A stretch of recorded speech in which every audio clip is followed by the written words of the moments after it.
Olá, meu aluno. Vamos para mais uma aula e hoje nós vamos falar de ácidos nucleicos. Primeiro que eu preciso lembrar você que ácidos nucleicos significa o DNA e o RNA. Porém, o que acontece? Nós vamos estudar a parte. Nós vamos ter uma aula sobre DNA e uma aula sobre RNA. Então, a primeira coisa que eu quero que você entenda: ácidos nucleicos, DNA. O que significa DNA? Ácido desoxirribonucleico. Ácido porque é um composto ácido.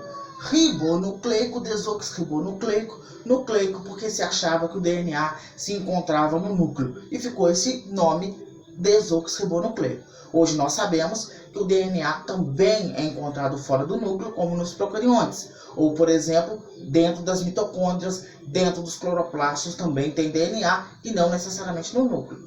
Mas ficou esse nome justamente por quê? Porque se acreditava que ele fosse somente relacionado ao núcleo. Então, DNA, ácidos desoxirribonucleicos. Qual que seria a função principal dele? Transmissão dos caracteres adquiridos. Por isso é que se faz o teste de DNA. Tá? Então, função, transmissão dos caracteres adquiridos. Então, do que ele é formado? Substâncias orgânicas formadas por monômeros. Monômeros formam cadeias de polímeros. Nós estudamos isso em proteínas. Então, o monômero se gruda a outro, se gruda a outro, se gruda a outro, formam grandes formações de polímeros. Tá? Mas do que é formado o DNA? Então, apareceu para você. Qual que é a formação do nosso DNA? Então, eu tenho uma base que é o fosfato. Pode aparecer com a letra P devido ao fósforo. Então, eu tenho uma base relacionada ao fosfato, é essa base aqui. Eu tenho esta cadeia química de carbonos, que a gente chama de pentose, que é o açúcar. Nos exercícios, pode vir como pentose e pode vir também como desoxirribose, tá? Então, eu não posso esquecer disso. Algo interessante que você precisa saber, pegadinha de vestibular. O 1, 2, 3, 4, 5. O quinto aqui sempre vai estar ligando ao fosfato. Em compensação, o primeiro vai estar sempre ligando à base nitrogenada. Então, o que eu tenho aqui? Então, eu tenho um fosfato, eu tenho uma base que eu chamo de pentose, que é o açúcar, e eu tenho a base nitrogenada. Essa base nitrogenada nós vamos conversar sobre ela aqui embaixo. Tá? Mas essa cadeia toda, formada por fosfato, por pentose e por base nitrogenada, recebe um nome. Que nome que recebe? Nucleotídeos. Então não posso esquecer disso. A base de fosfato, a pentose e a base nitrogenada formam uma cadeia que eu chamo de nucleotídeos. Caiu na tua prova. Do que é formado o DNA? Fosfato, pentose, que é o açúcar, e base nitrogenada, formando o que eu chamo de nucleotídeos. Agora, vamos conversar sobre essa base nitrogenadas. Existem duas classificações para base nitrogenadas. Quais que são essas classificações? As púricas e as pirínicas. Púricas e pirínicas. Não posso esquecer disso. Quais que são as púricas? Eu tenho 4 nas púricas: adenina e guanina. Quais que são as pirínicas? Timina e citosina. Voltando, eu tenho 2 púricas, adenina e guanina. 2 pirínicas, timina e citosina. Na verdade, eu tenho 3 pirínicas, mas depois eu quero falar com você a hora que eu chegar ao RNA. Por enquanto, só o DNA. Então, píricas e pirínicas, adenina com guanina e timina para citosina. Quando você vê uma base nitrogenada, o que eu quero que você se atente? Sempre a adenina vai estar para timina. Ou seja, eu sempre vou ter uma base púrica associada a uma base pirínica. Então, eu tenho adenina para timina, uma púrica, outra pirínica, adenina para timina. Eu vou ter também a guanina para citosina. Eu tenho aqui uma base púrica para uma base pirínica. Então eu tenho adenina para timina e eu tenho guanina para citocina. Lembre-se que eu aqui, na adenina para timina, tenho 2 pontos, dois risquinhos. Para guanina para citocina eu tenho 3. Então como que chama isso daqui? Pontes de hidrogênio. Só que o que eu quero dizer com esses 2 e com esses 3? Eu quero dizer que a base mais forte do nosso DNA é a guanina para citocina, tá? Aqui eu tenho, como que é a forma do DNA? É uma forma helicoidal. São fitas que eu tenho do nosso DNA. É como se uma fita representasse o código genético de um, a outra fita o código genético de outro. Por isso que a gente chama de DNA. Quero fazer junto com você. Olha, sempre eu tenho adenina para timina. Sempre eu tenho adenina para timina. Eu vou ter guanina para citocina. Então, sempre eu vou ter uma base púrica com a base pirínica. Então, de novo, adenina para timina. Eu tenho citocina para guanina. E assim é a construção do nosso código genético. Sempre DNA de forma helicoidal. Então, fazendo um resumo, eu tenho aqui ácido nucleico. DNA significa ácido desoxirribonucleico. Do que ele é formado? Fosfato, uma pentose ou ribose e uma base nitrogenada. Essa junção toda forma nucleotídeos. Quais que são as bases nitrogenadas? Eu tenho 2 classificações, púricas e pirínicas.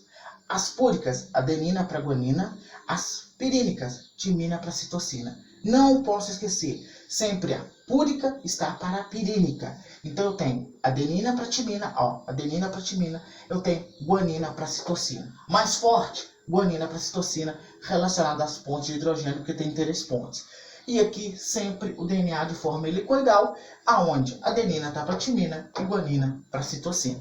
Então é isso, mas a gente vai continuar a nossa explicação, porque vai ter questão envolvendo cálculo. Olá. Então vamos à continuidade à nossa aula. Então aqui eu coloquei para você uma cadeia, como se fosse até uma atividade. Então qual que seria o nome dessa cadeia toda? Nucleotídeos.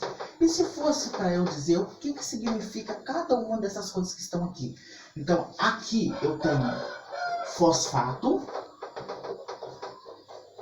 Aqui eu tenho a nossa pentose. E aqui eu tenho a nossa base nitrogenada. Então eu tenho dessa forma, tá? Eu aqui vou pegar para vocês algo chamado regra de Chargaff. O que seria essa regra de Chargaff? Adenina eu tenho para timina, guanina eu tenho para citocina. 3 representa que guanina para citocina é mais forte. Eu quero dizer que isso aqui tem que dar 100%. Então aqui eu tenho que dar, nessa regra de Chargaff, eu tenho que dar 100%. Então eu vou te dar um exemplo claro. Sempre uma púrica para pirínica.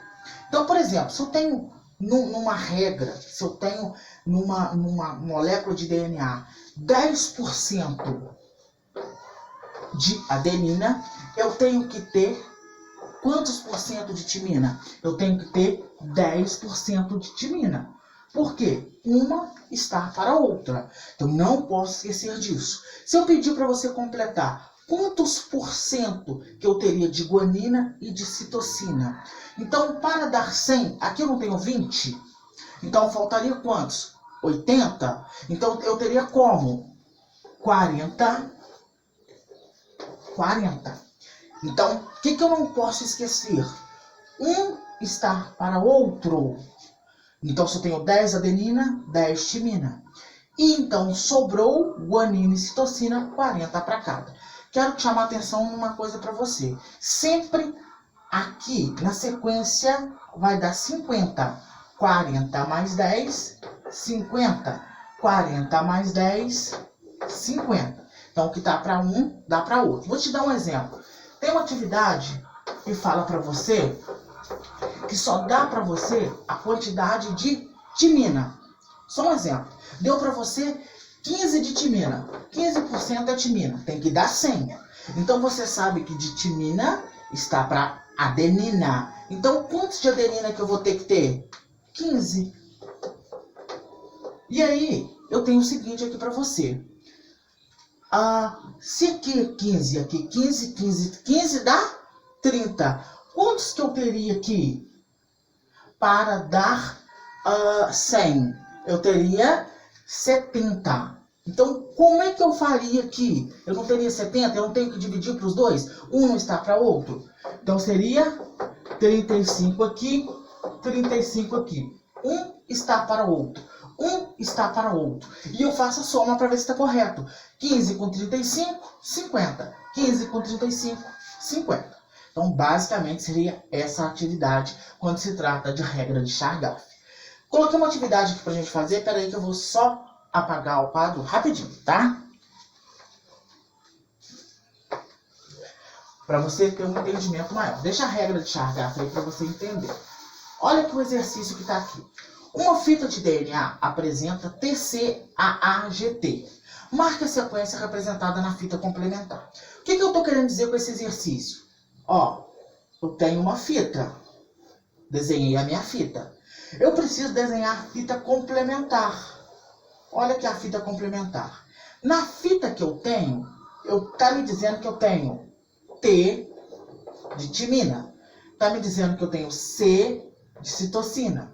Tá me dizendo que eu tenho A de adenina. Tá me dizendo que eu tenho A de adenina. Tá me dizendo que eu tenho G de guanina. E tá me dizendo que eu tenho T de timina. O que eu não posso esquecer? Uma estar para outra. Se eu tenho uma púrica, eu tenho que ter uma pirínica e vice-versa. Então eu tenho timina aqui. Se eu tenho timina aqui, o que eu vou ter que ter? Adenina de cá. Estou montando a fita complementar. Aqui eu tenho a citosina. Se eu tenho a citosina, o que eu vou ter que ter de cá? A guanina. Aqui eu tenho adenina de novo. Se eu tenho adenina, o que eu tenho que ter de cá? Timina. Aqui eu tenho adenina de novo. Então, o que eu tenho que ter de cá? Timina. Eu tenho guanina. O que eu vou ter que ter de cá? Citosina. Eu tenho timina. O que eu vou ter que ter de cá? Adenina. Então, aqui é a fita que o exercício me deu. Aqui é a fita que eu construí. Então, olha, a fita que eu construí tem essas letras aqui. Então, vamos ver qual que é a correta? Olha ela aqui, ó. A, G, T, T, C, A.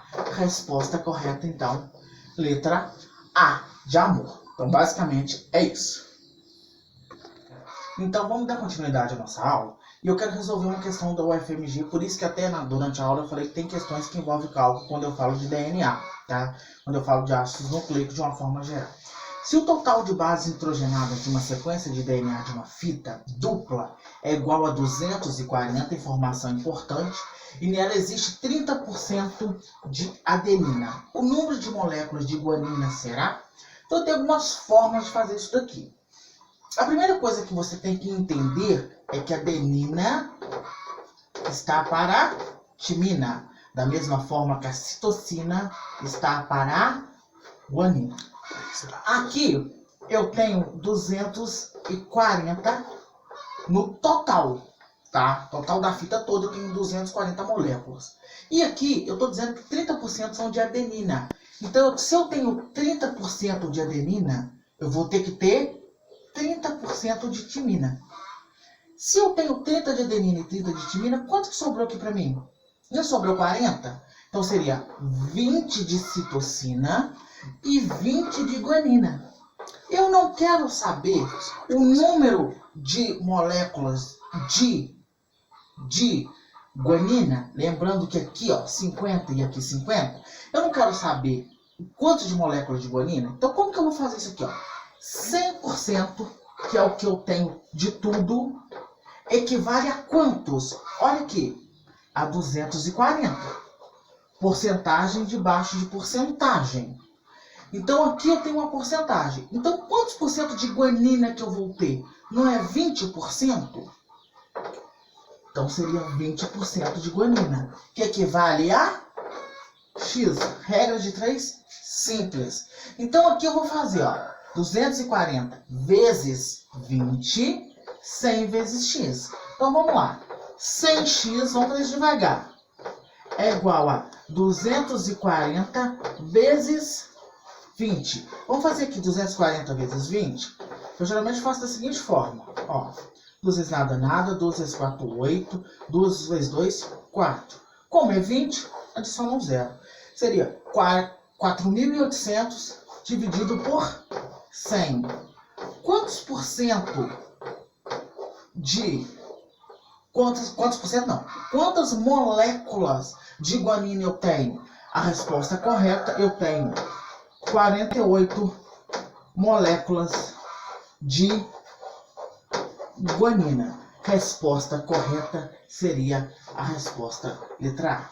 Então, se perguntasse para vocês qual que é a porcentagem que eu tenho, quantas moléculas que eu tenho de bases pirínicas, que são as bases de baixo, quantas moléculas que eu tinha?